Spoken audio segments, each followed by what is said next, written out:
Tak nachádzame sa pri skúsnych plochách, lesný porast 19 na lesnom celku Rohozna. Výmera celého porastu je 19 hektárov, zastúpenie drevín v podstate 50% búk, 45% je smrek a 5% jedľa. Cieľové zastúpenie drevín do budúcna by malo byť 50-60% búk, 10-20% smrek, aj toľko aj jedlí a nejaké cenné listnáče.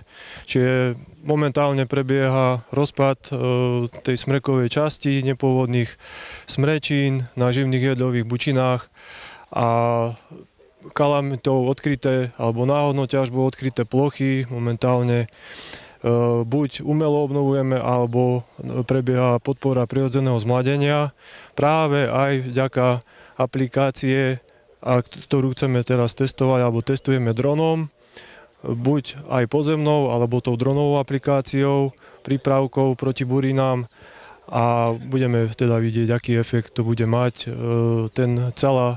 celý ten výskum, alebo tá spolupráca trojstranná s lesníckou komorou, s nami ako hospodárovateľom lesa a dodávateľom bude prebiehať niekoľko rokov, aby sa dali výsledky nejakým spôsobom potom verifikovať a odporúčiť do ďalšej prevádzky. Chcel by som vás privítať na dnešnom stretnutí na podniku Lesom mesta Brezno SRO. Sme SROčka vo 100% vlastníctve mesta. Hospodárime na výmere zhruba 7,5 tisíc hektára. Máme 2 lesné celky. Jeden lesný celok je Čertovica, druhý lesný celok je Rohozná, nachádzame sa momentálne na tomto lesnom celku. Čo sa týka skladby našich porastov, tak väčšiu časť porastov tvoria momentálne ešte ihličnaté lesy, ale vzhľadom na vývoj situácie, ktorý môžete aj vidieť okolo, ten smrek nám značne začal ubúdať vplyvom tej podkorníkovej kalamity, s ktorou sa tu už boríme niekoľko rokov.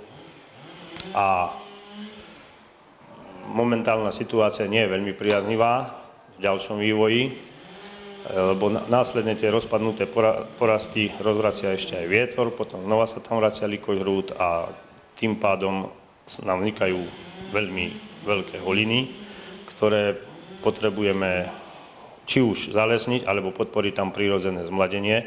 A tým pádom vlastne túto spolupráci s pánom Vašečkom skúšame, čo by prospelo tomu rýchlejšiemu rastu lesa, či už čo sa týka prírodzeného zmladenia, alebo aj príprave plôch na to prírodzené zmladenie. Čiže keď sa presunieme na tie naše pokusné plochy, tam budete vidieť vlastne viac druhov drevín z toho prírodzeného zmladenia, ktoré sa tam uchytili prirodzene, ale aj plochu, ktorá je de facto bez nejakého lesného porastu a chceme sa tam nejako pokúsiť, aby tam niečo ráslo.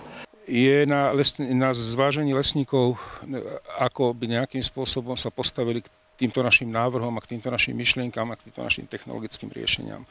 Ale keď sa môžem takto trošku dať niečo, tak z princípu, vážené dámy, vážení páni, z princípu sú to takéto stromčeky, o ktoré nám ide, ktoré by nejakým spôsobom sú v tom poraste. Sú to stromčeky, nad ktorými je meter černice, 1,5 metra trávy.